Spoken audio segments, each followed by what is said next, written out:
pala hindi mo ako nasundo kasi nag-iinom ka na naman. Puro babae na naman yung kainuman mo. Baby, sorry. Ngayon lang to, huwag akong galit. Tara, upo ka muna dito. Ano?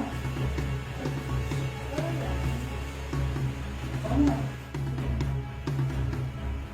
Ako nga pala si Tina. Mura nga pala. Hi.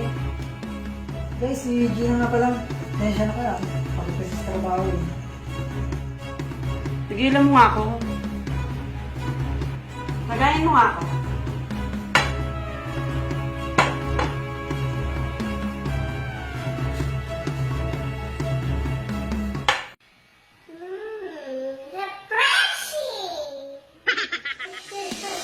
Tick tock tock tock, tick tock, tick tock tock tock, tick tock.